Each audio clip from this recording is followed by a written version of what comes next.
and welcome to another edition of The Week in Review. You're watching QTV, and I'm your host, Ade Darami. And if you're a regular listener, watcher to this show, rather, you would have known that every week I have a guest who's going to go through the stories for the last 6-7 days, and then we'll review them, we'll analyze them. And the reason I was saying a listener is because some of you may recognize the lady who's going to be my guest, and that is Tina S.A.L.San. And Tina, welcome to the show. Thank you very much, Mr. Drame. Thank you. And Tina is somebody who is a familiar voice at the moment, maybe not a familiar face yet, but she's a familiar voice on our sister TV station, radio station rather, which is Q Radio. And she shares the chair with Mr. Mboj. So she'll be going through the stories with me. Once again, welcome. It's the Week in Review. And we've got about 9 or 10 really, really good stories that we're going to be looking at. And let's kick off. The first one is, of course, we all know everything has been dominated by COVID-19, coronavirus. And so the National Disaster Management Agency have a duty to go around the country and check on certain things. And they've started a regional tour to do exactly that. Let's take a look at this clip. And when we come back, we'll delve into that some more. Stay with us. At a meeting at the governor's office in Karawan, the NDMA officials were informed that a regional task force committee headed by the governor has been instituted to coordinate response efforts in the region. Ibrahim Adamfa, governor of North Bank region, says the task force committee is to, among other things, raise funds and also undertake awareness raising campaign using posters and radio stations in the region. The chairman of the Karawan Area Council thinks they are unlikely to be able to pay salaries due to the ban on open markets from where they collect tax for social services and salaries. After 3 months, we cannot pay our people, our workers, because our shops, the shops are closed, markets are closed, lumos are closed. This is the places where we generate our revenue. There you have it. Shops are closed, lumos are closed, everywhere's closed. Luis, we talk about COVID-19. We heard the declaration from His Excellency the President. I guess what we've just heard there tells us something of the impact it's having around the country. Sure, absolutely, Mr. Drame. Lately, people have been bringing up their complaints, their worries, their struggles at this trying moment. As he rightly said, lumos are closed, shops are closed. Survival is really hard for them right now because if you go down, you realize that most of them feed from hand to mouth, sure. Which is making the state of emergency declaration very hard for them. I mean, what we've seen in and around, I think the most common complaints have sure. been things like transport. Right. But one of the people speaking there went on to talk about things like, farmers. Not having anywhere to sell their products. Right. And I mean, let's just guess, I mean, how long do you think this situation could carry on before it becomes intolerable for people? Or is it already at that stage? Well, right now, I would just say, I can't predict right now, but the way things are going, one can't predict because, let's say, it may go to 3 months or sure. so. Just look at what happened yesterday, the debate and the issues that were raised. Sure. People are also worried. Like he rightly said, farmers are farming now where to sell their goods, where to sell their products, sure. Who will buy them. Sure. Let's say we are in a community where almost 75% of the community members are farmers. Indeed, yeah. After producing your products, who will buy them? The 25% can't buy it all. Sure. So this are hard times for them, and up till date we haven't had any package prepared for them. Sure. And this is making them absolutely worried. And Louise just actually touched on a very good point there, because you mentioned that just last night, sure. Up till midnight, National Assembly members were debating. The President, through the Attorney General and Minister of Justice, went to Parliament seeking 90 days of these restrictions. Yeah. But of course, what happened? It's been knocked down to 45 days. Now, if we are struggling to cope, what are things like going to be like in the 45 days started as from yesterday, by the way. Yes. Meaning Friday. what's it going to be like for the rest of the country for the rest of 45 days. That's quite a long time. Yeah, Mr. Butch, sorry, Mr. Drame, I just have a feeling that the government will come up this time and go out to the people and help the people out. Because the 21 days wasn't easy. We all attest to it. Sure. People have been complaining, people have been suffering. Like, when people suffer for that 21 days, how do you expect them to survive for 21 days? That is 1 month and a half. Quite. It is really not going to be easy. So I believe it will have put the tension down if yesterday their approval came with a package. Sure.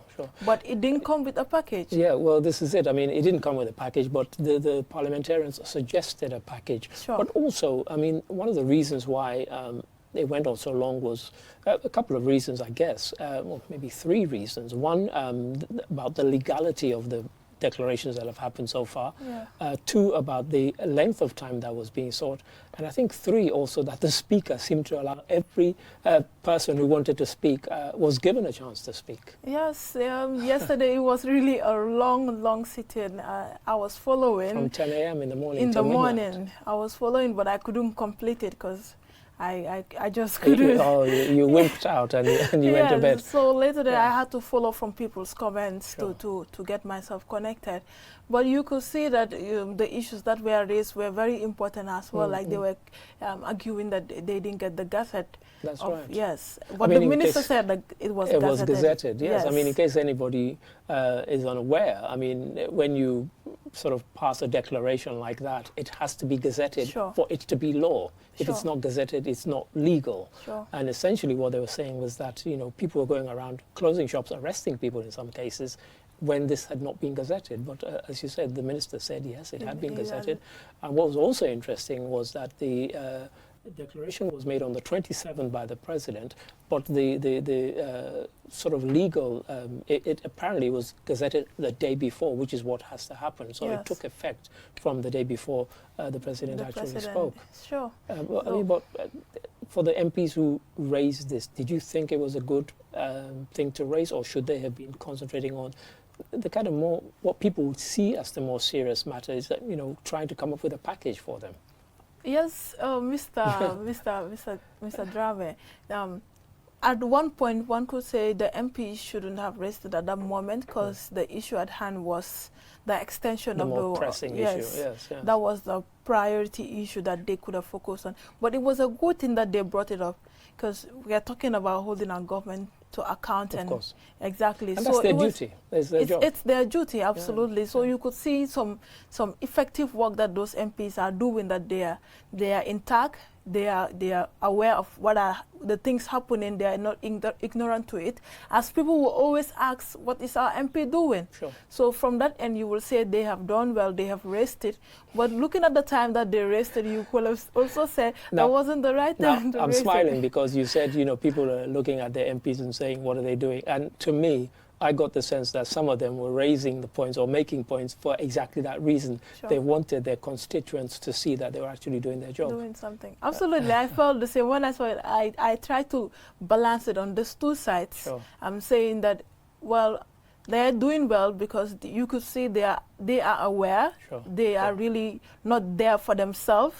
They are there for their community. Of course, so you could see they are speaking for their community because these are the questions that people are asking. Sure. So on the other hand, you look at the issue at hand, which is the extension of the state of emergency, and such questions coming in taking a lot of time. Sure. You will say that wasn't the right time to post that.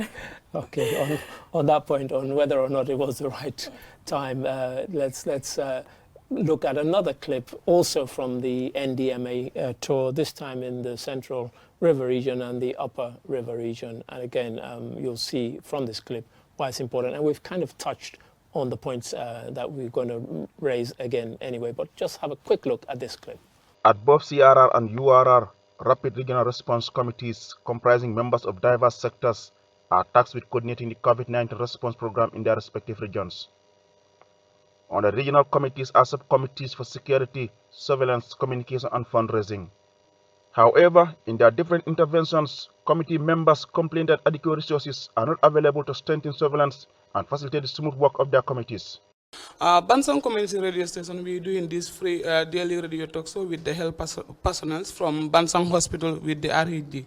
But the problem we're having now, if you go to the radio, we're having this old equipment.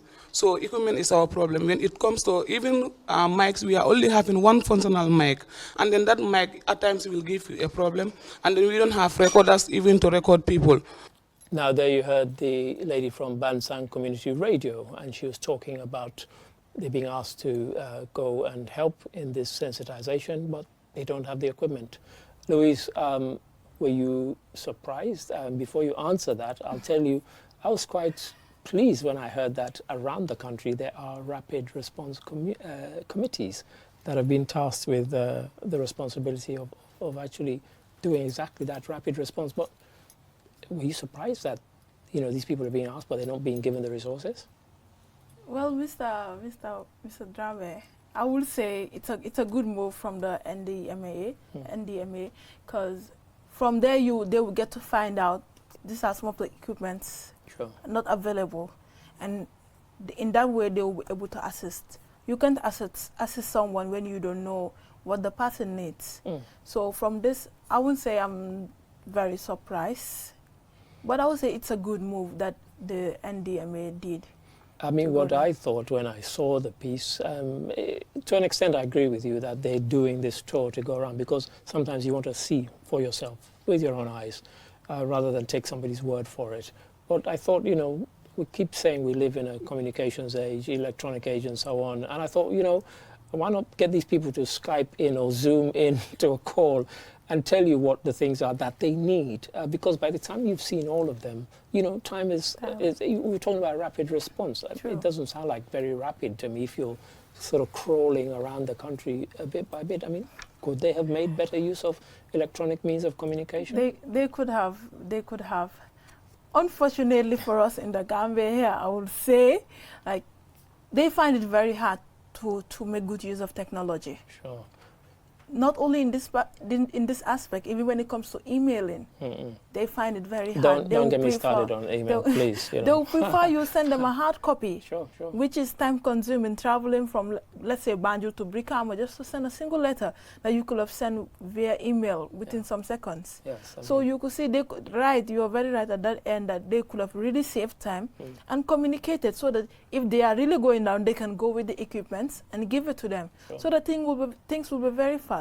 But the Gambia have been very slow in the way they do things. I've been saying this in our radio drive time show, that they are very slow in the way they respond, in the way they act. I don't know in what aspect will they really act fast, but they are very slow. And making good use of technology, they are not. Yeah. Maybe sometimes I try to wonder, and I said maybe they don't have the right people there. That is why they cannot make good use of it.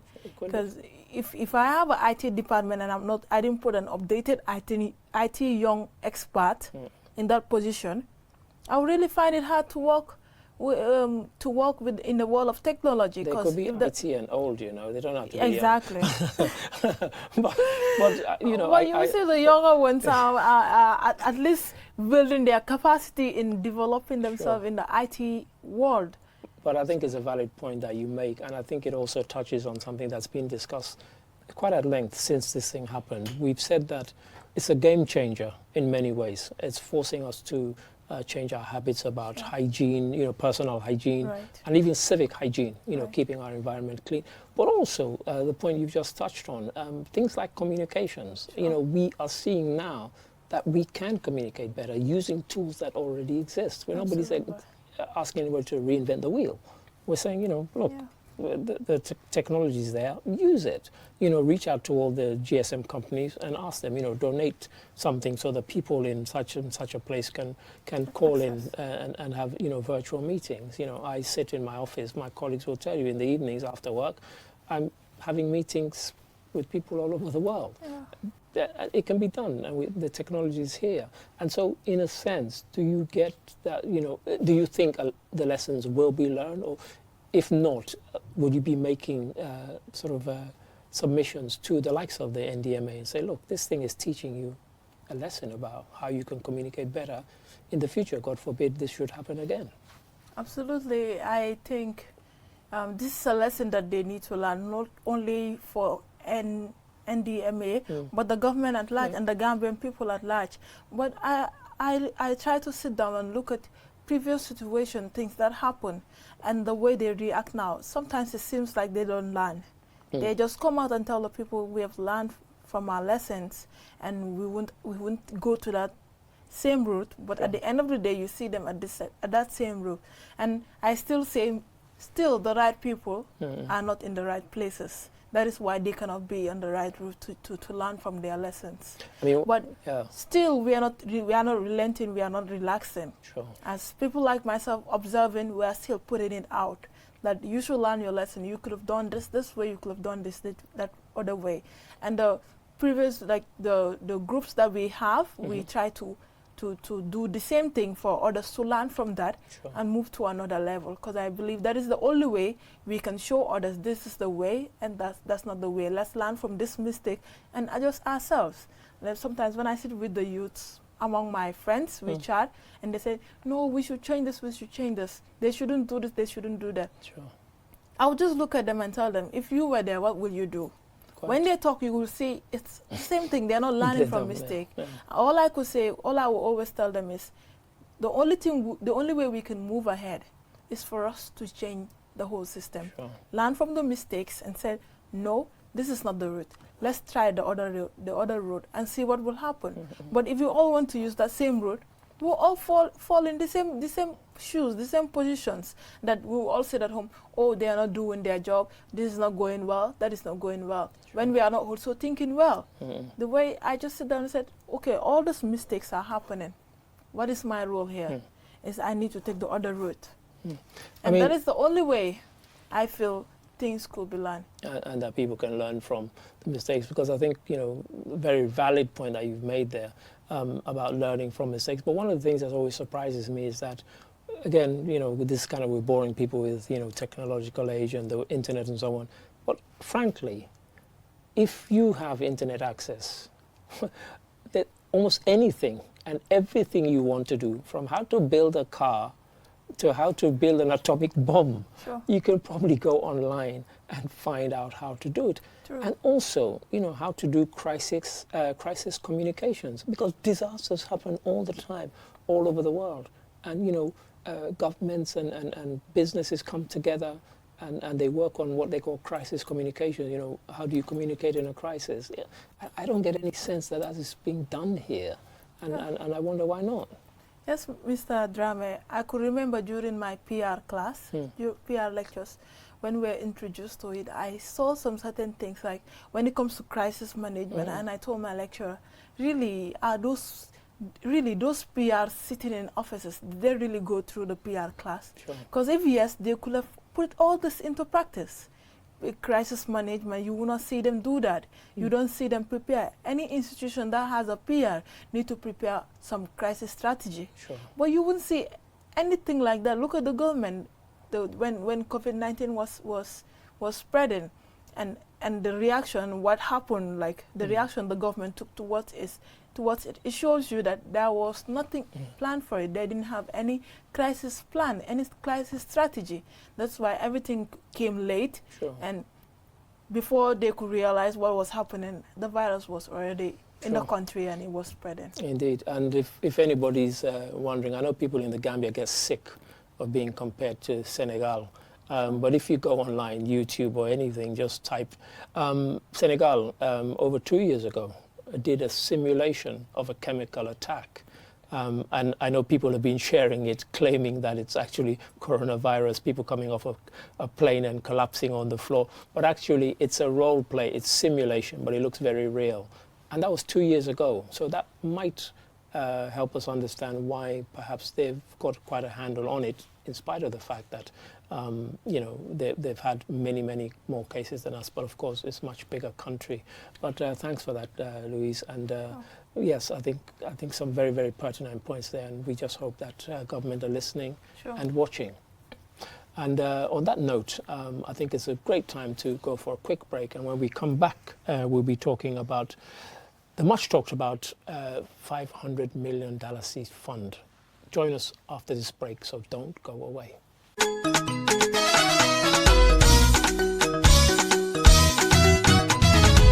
Oh yes, Pura Vida evaporated milk is the most nutritious milk of the day.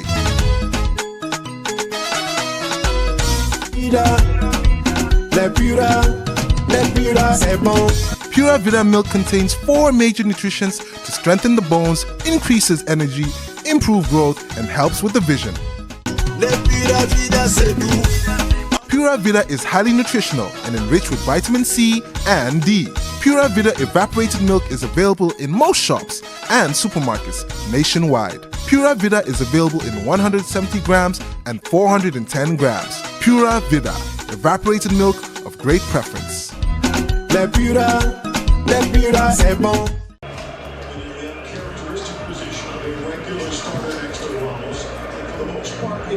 When electricity goes off, even for a few hours, life is disrupted. Control your power and your life with the Perkins Texan Standby Generator supplied by Timber Company. When utility power is restored, Perkins Generator automatically shuts off and returns to standby mode, ready and waiting to protect your home. Perkins Texan Standby Generator. Reliable, quality, affordable, and efficient. Texan Perkins, supplied and maintained by Timber Company Limited, your answer to uninterrupted power right at your doorstep. Visit us today at number 60 Bertil Harding Highway, opposite Wyas, for best fit solutions for you. Call us on 345-6789, 767-6769, or 767-6768. Feel the power with Texan Perkins. Welcome back after that short break. And if you've just joined us for whatever reason, you're watching QTV, and this is the Week in Review, and I have a guest here with me, Luis S.A. Alsan, and we're going through some of the big stories from the week. We've already dealt with a couple.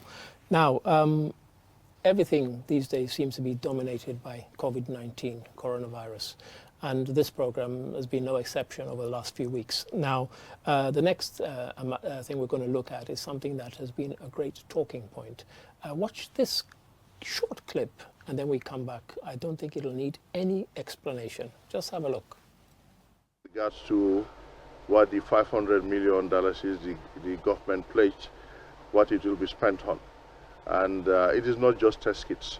Managing an epidemic, a pandemic, it requires more than just procurement of test kits. A host of activities are involved. The sensitization costs money. Sensitizing the people.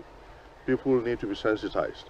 You need to print sensitization material, posters, billboards, radio shows, advertisements, getting people moved from one area to the other, the communities, the Kanyelen groups, the talk show hosts, and so on and so forth. All these need to be taken care of, and they need funds. Posters, billboards, talk show hosts, 500 million. People have been very unconvinced. Louise, the minister tried to explain there, and I won't prejudge what you're about to say, but what was your impression on that, and also what are your thoughts about this huge sum of money? Yes, Mr. Drame, when I watch the news that day, I was not that impressed. I was not moved because the minister didn't go into detail in telling us how much will be spent for posters, how much will be spent for Kanyalers, community Kanyalers, sure. How much will be spent for talk show host. Like, he didn't go into details, and he didn't mention anything for the people, like, let's say, for the needy. And so many people in the Gambia, because lately we are getting news from other countries being helped by their government, sure. But we have not had anything from our government. And when the pledge was made for the $500 million, for many Gambians were expecting the government to come out and meet them at their homes, because people thought that would kind of soften the blow of having to stay home and not work. Absolutely, that is what people were expecting. So even though one would say the 500 wouldn't be enough, and people begin to question that the government would not use all this 500 million into the medical side, Sure. people begin to raise questions. And I believe all those questions have reached the ministry and the government. So at this stage, I was expecting the minister to break it down, to give us... I mean, do you think that was a missed opportunity? Because in the clip we saw there, he started by saying that we've answered this question yesterday, which was the day before that particular press conference. But evidently, he didn't go into enough detail. And, you know, he's one of the people that we really have to... I mean, he's been working tirelessly through this. He's been the hardest working minister because of the nature of what we're dealing with.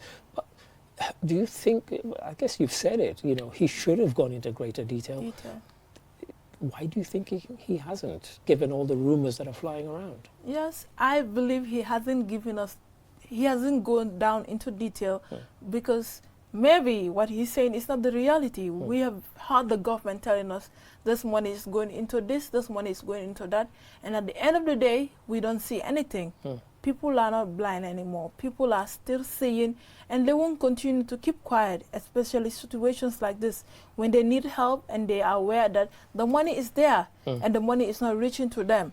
They will still raise questions. And because of that, myself, thinking that way, that this is not the first time money is coming and they're telling us the money is going into this.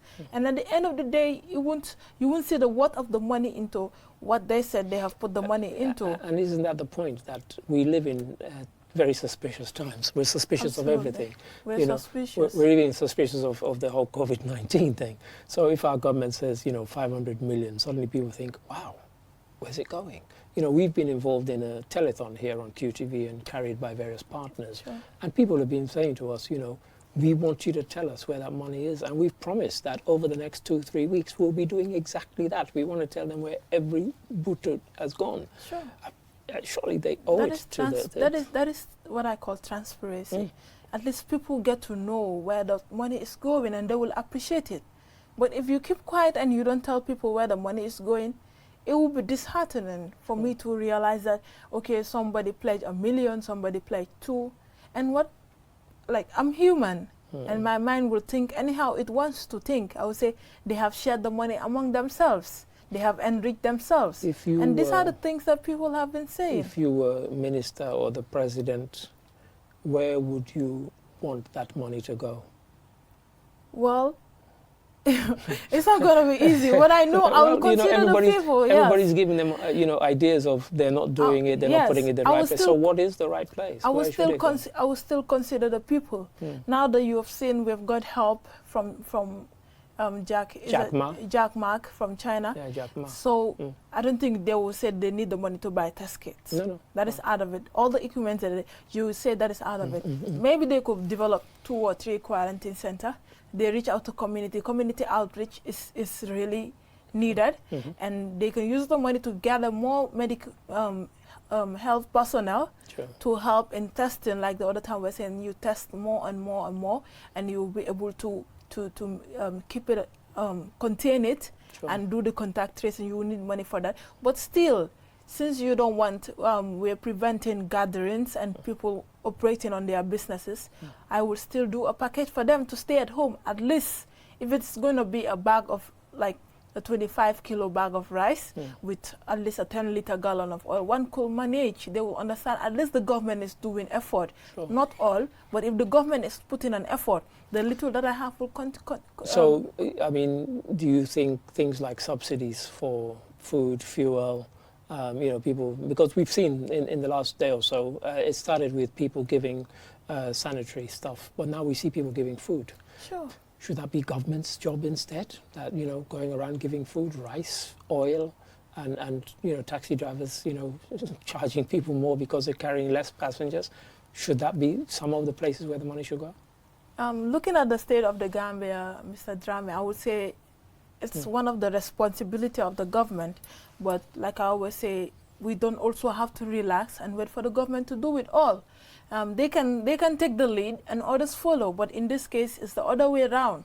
You see humanitarian philanthropists or just wealthy people, ordinary people who know that they can really help, are coming out to assist, because you have some people out there who needs it more than who needs it and cannot afford it. Sure. So the little that I have, I feel at this trying moments, we need to share. But yet still the government need to take the lead. I feel it's one of their responsibilities. If they are calling on people to stay indoors, not everyone can be indoors and can feed on. Yeah, you mentioned something which is about, we've seen other countries. And it's something which I've argued with you. I know you mistakenly call me Mr. Mboj, but I'm not. But it's something I've argued with my colleague, Mr. Mboj, saying that actually I think this is it's another kind of wake-up call, which is that we're not a rich country. I think Hong Kong set a very bad example by promising to give every single adult $1,000 a month, to help them get over the sort of problems of not being able to go out. Of course, they're right next to mainland China, which is where the whole thing kicked off. Has that somehow spoiled us to thinking this is what we also deserve? I mean, Hong Kong's a very rich place, and we're not a rich Gambia. We're not a rich country. I mean, but having said that, as you rightly say, we need to know where the 500 million is going, and I guess that's part of the problem, the kind of management or mismanagement of that particular communication. But is it that we're expecting too much? Yes. In another hand, I think we're expecting too much. Yeah. That is why you could see a lot of disappointment when you approach people, the way they speak about the government, you can feel the level of disappointment they have for the government. It's because we're expecting too much. I think the last time I confessed it, like, is it because other countries are receiving such packages? That is why I also expect my government to do the same. But and it's not coming now. I tend to be disappointed with the government. I think that's the same way people are feeling about the same issue. I'd agree with you, and I think that's a good point to end that particular one. So government, if you're watching, if you're listening also, hear what people are saying, please come out, explain to us. And if there is or there is not to be a package, tell people either way. But I think people need to know. And as many of you are, the National Assembly members were busy proving to your constituents that you were working. I think this is something that, yes, they pushed for it, but in the end it wasn't resolved, although they put forward the suggestion to government that there should be a relief package. So we listen, we wait and we watch, and we'll see what will happen. Now, COVID-19, coronavirus affects everything, everyone, everywhere, even in prison. Take a look at this clip and you'll see how it can affect even those in prison. From the executive to the legislature and the judiciary, the COVID-19 pandemic has redefined the administration of public affairs. The judiciary, like many state institutions, has scaled down business in administering justice to better manage the disease outbreak. However, the National Human Rights Commission has rung alarm bells over the effects this might have on the health of and fundamental human rights to free and speedy trial of prisoners. If the courts are closed and only for bail application, it therefore means that those who are in remand will be kept there and their trials will not proceed. So justice delayed is justice denied. It also means that those whose appeal are pending, since the courts are closed, those appeals will not also be heard. So that's another issue. So then the issue of overcrowding. So if you do not process people who are in, I don't know whether you've had the chance of being at our remand wing, it's overcrowded. Justice delayed is justice denied. Is that true? Louise, what's your view on that? That some people should be set loose. What are your views? Well, I said they can be on bail. Mm-hmm. Yes. Yes, and be reported. But come to think of it, like my younger brother was just asking me and said, but how will coronavirus reach them in prison? They are secure, they are safe, they have been guarded. I said, well, you can tell the virus is spreading. Sure. And I kept quiet for seconds and I thought of what he said. I said, it kind of makes sense, but still it doesn't make sense because you don't know where the virus is coming from. But and I feel like, yes, like what the commissioner said, what the chairman said. Chairman said it's right. They should at least grant them bail because they are overcrowded. Sure. 1 and 2, you will see that their trials are not going. Quite. Exactly. Nothing is not working, and you can keep them there. Let's say at the end of the day, one of them, they're innocent, or so you kept them that long, and at the end of the day. Yeah. Trust me on this one. This is not uncommon in the Gambia. There was an article in the newsletter, a Politico, I can't remember what it's called. It's the police newsletter, where they were complaining about the fact that, people were being kept in prison because they didn't have a bailable address to be released to, and then they're in prison for 18 months, and then they go to trial and they're freed because they're found not guilty, but you've served an 18-month prison sentence effectively. So that aspect is not new, but I think what you rightly say, what he was touching on was the fact that it wasn't about them getting coronavirus or not, but it was a case of the fact that, the courts have stood down pretty much. There's some matters are still ongoing, but generally they're not. And he was also making the point that actually for kind of softer crimes that did not, have, particularly long sentences, I mean, smoking weed and stuff like that, which, goes on and everybody knows it goes on. I don't know why in some countries they're still arresting people for it. But, people like that, you could turn them loose, set on bail at least, rather than keep them on remand, surely. Sure, yes, that is what I thought of, that people who don't have longer terms, and it depends on the crime that they commit, that you can just let them go on bail. Or the crime they alleged to have committed. Don't forget, exactly. we're talking about people who have not been convicted yet. Yeah. Sure, even those who are alleged of committing murder, you can let them go on bail, but you can monitor them. I don't think at this moment anyone will escape. They will still come back. Just get a good guarantor, I will just say. I think the commissioner went on to say that he wasn't trying to extend it to people who had committed or who were alleged to have committed violent crimes.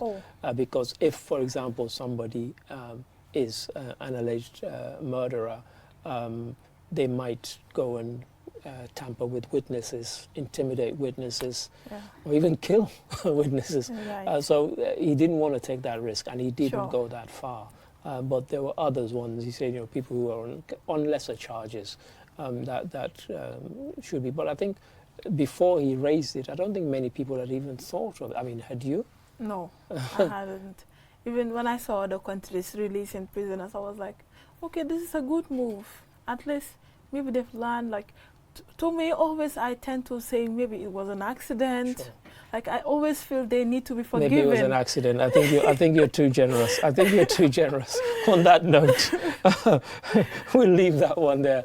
But I think you're far too accommodating. Let's move on to the next one. And again, one that needs very little explanation, but most of the country heard it, and it has since been translated into many local languages. A quick clip and you'll recognize the person who's speaking here. The president of the Gambia Transport Union has issued a press release calling on drivers to comply and prevailing on his colleagues to put health before wealth during the COVID-19 pandemic. We want all drivers to comply with him for the safety of our nation.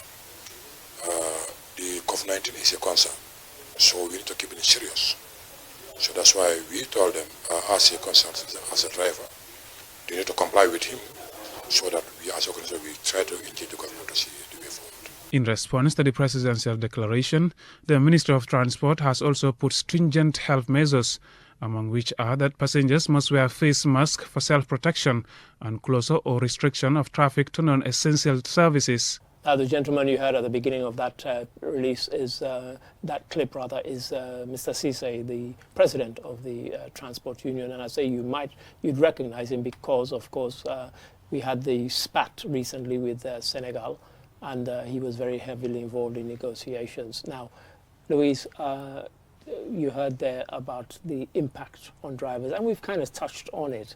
But one of the reasons I wanted to play that clip was because it mentions about passengers having to wear face masks.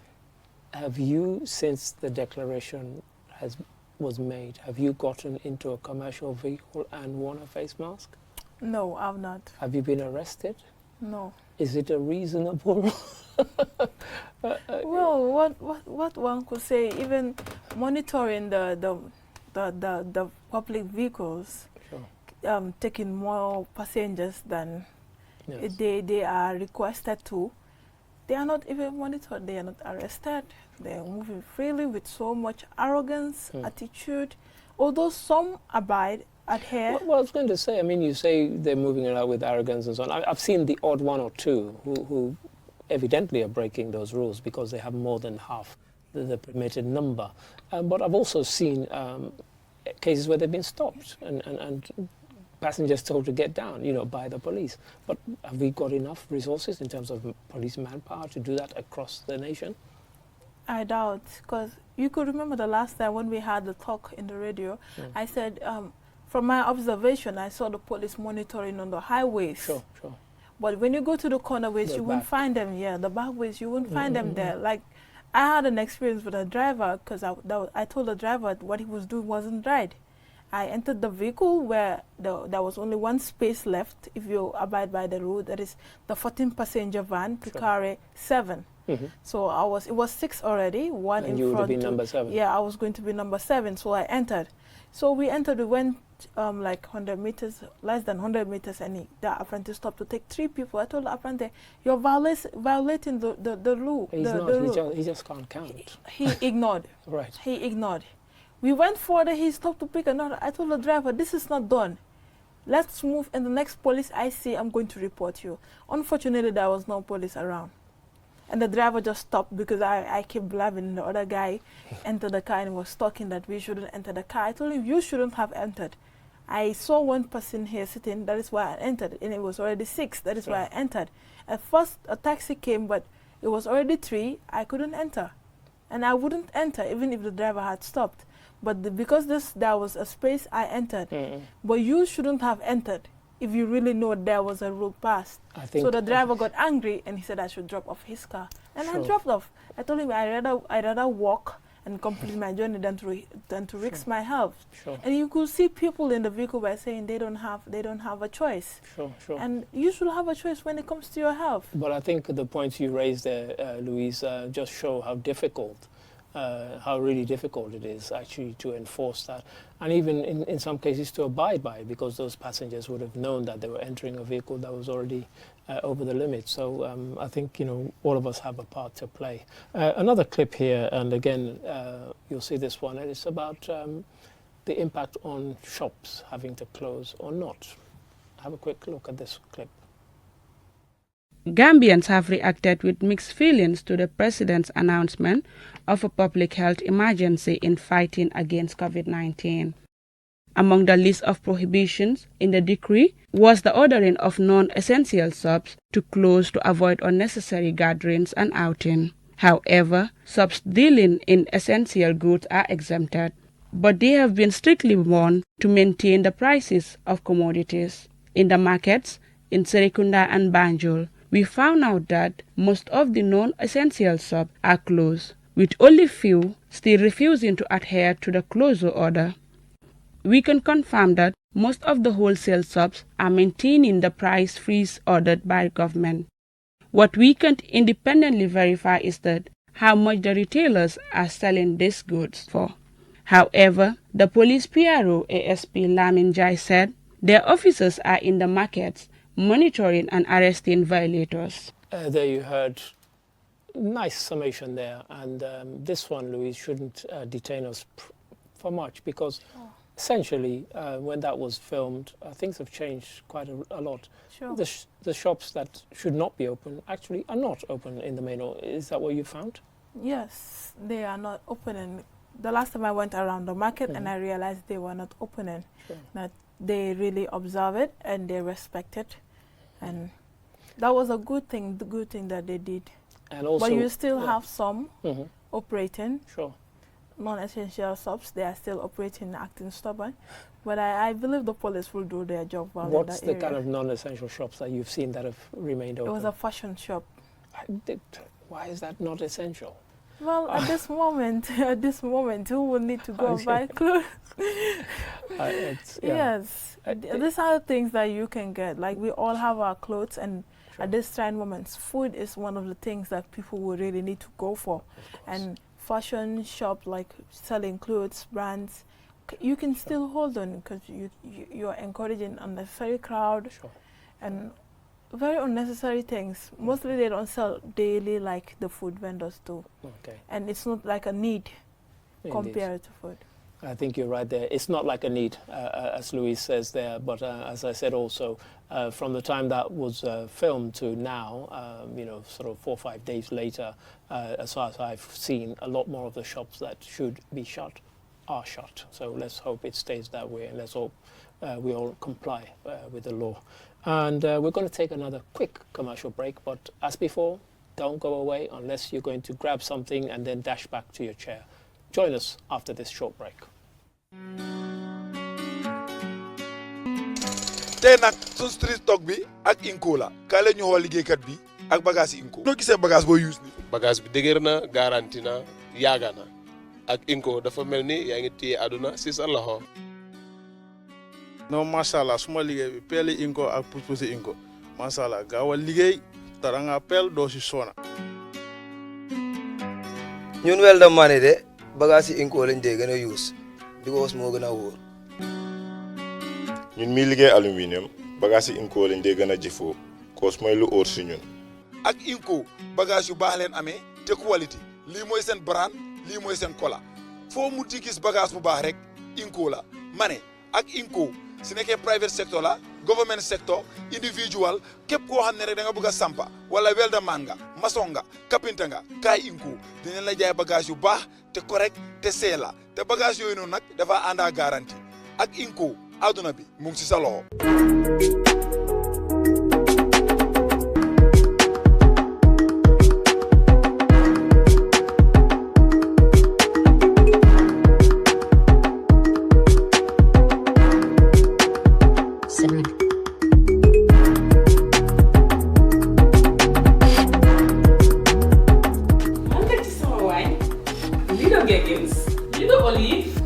Onion blanc, a little mustard, a little mayonnaise.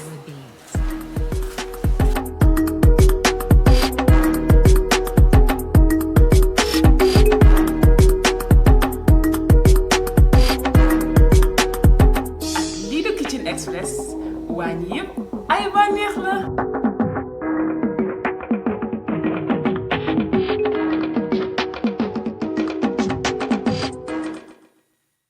Welcome back. You're watching QTV's The Week in Review, and I have a very special guest with me, Louise S.A. Alsan, and we're looking back over the stories of the last 6 to 7 days that we've broadcast here on QTV. Now, the next one is an interesting one because we're talking about security.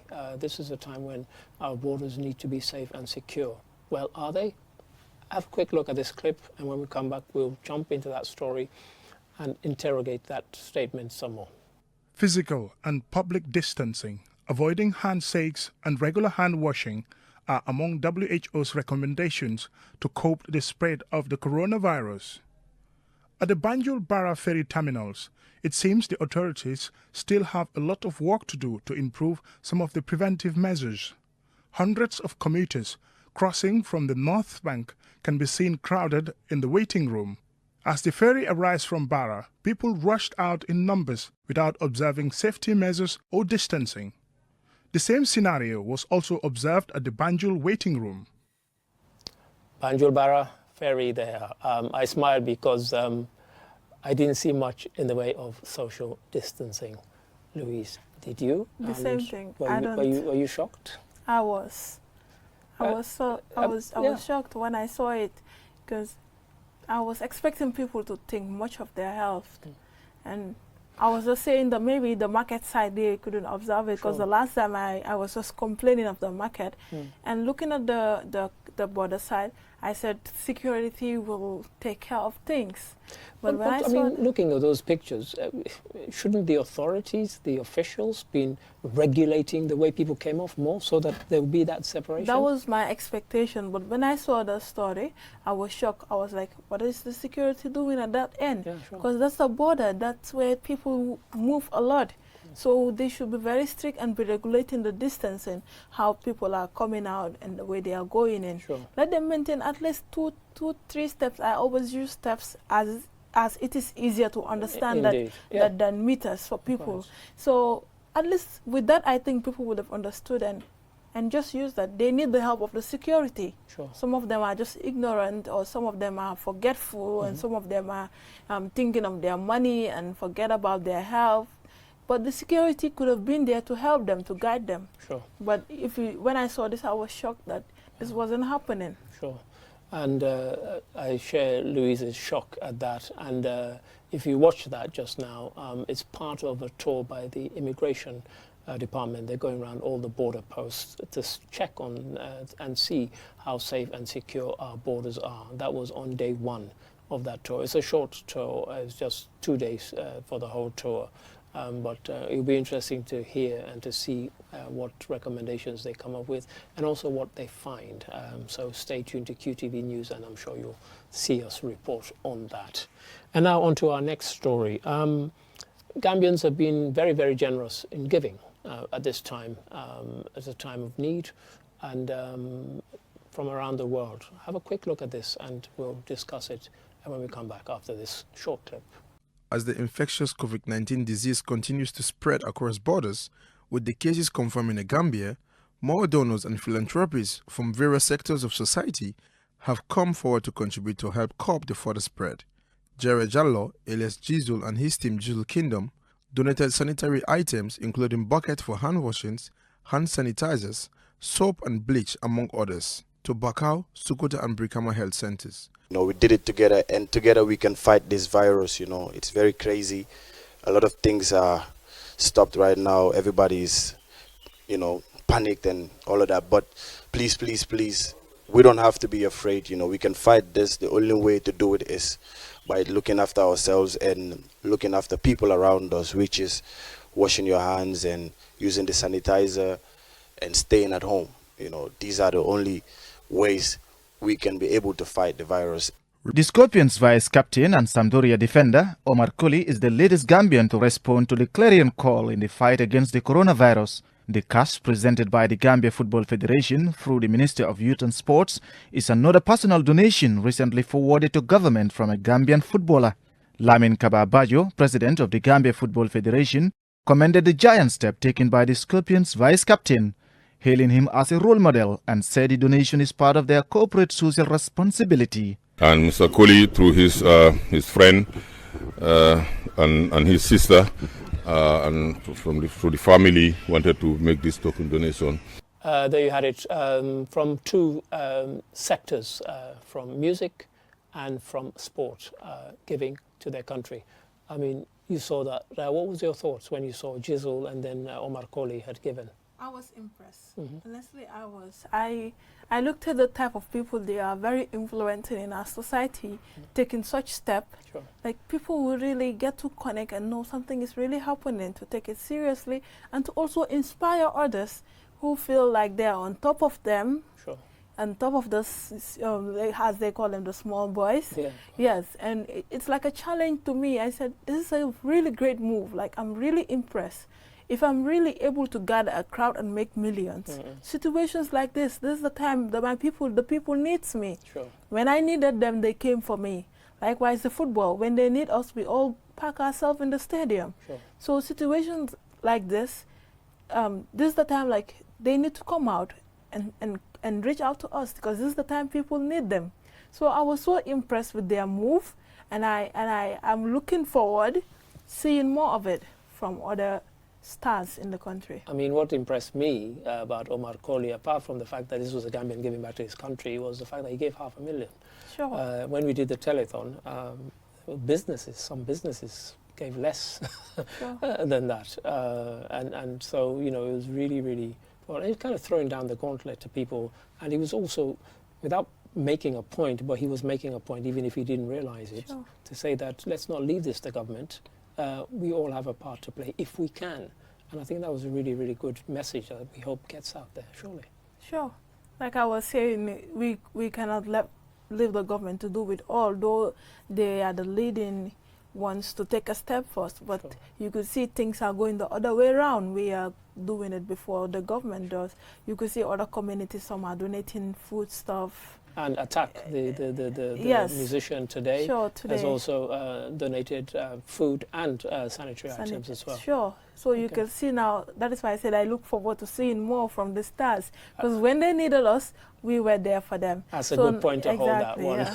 I think that says it all. We're looking forward to the stars, and when they needed us, we were there, and now they're there for us. So let's hope this inspires other Gambians who are in a position to give well. And we come to our last story for this particular program, and have a quick look at this one. And it's an odd story, and it has a sad twist as well to it.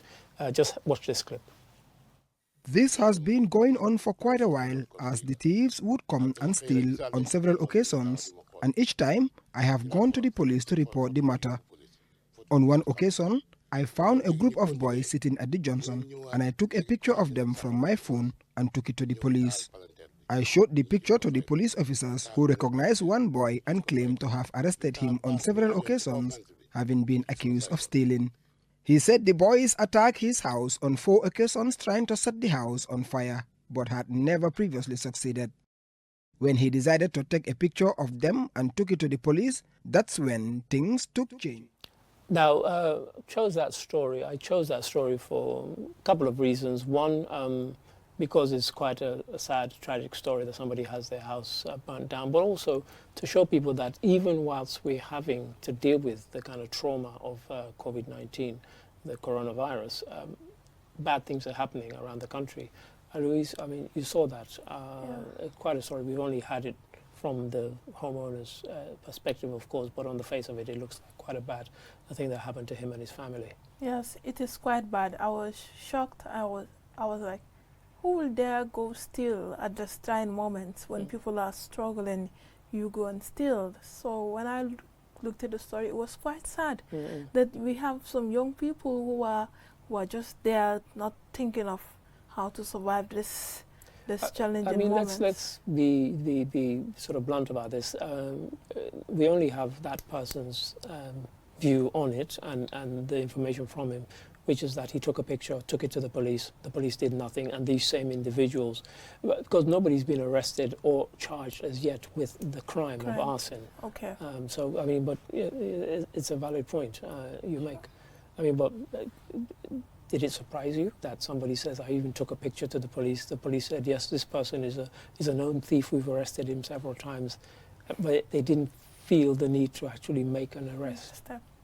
Well, this is Gambia for you, Mr. Driver. This is Gambia for you. I think. Yes, because some time ago, 2 years ago, same issue happened around my area. Sure. Like they have a lot of cars because they work with cars. Sure. So all the time when they come, some parts will be missing in the car. So one day they saw a guy, sometimes you see them suspiciously, so they snap a picture and take it to the police, and whenever they are stolen, they make a report at the police. So the police said, oh, this guy is a thief, we released him some days ago. But the police never took an act. So the fortunate day for them and the unfortunate day for the thief, they caught him. And they mercilessly dealt with him. Oh dear, I think we better stop there. We don't want people taking the law into their own hands, and Absolutely. so we've come to the end of this week's show, and I must say a very big thanks to my guest this week, Louise Eze-Altan. Louise, thanks for joining me. Thank you very much, Mr. Drame, for inviting me to the Week in Review. Pleasure, and thank you for coming. And as we're here every week, so join us again next week for another insightful look into the week's stories. Once again, thank you for joining me. This is Ade Darami saying goodbye for now.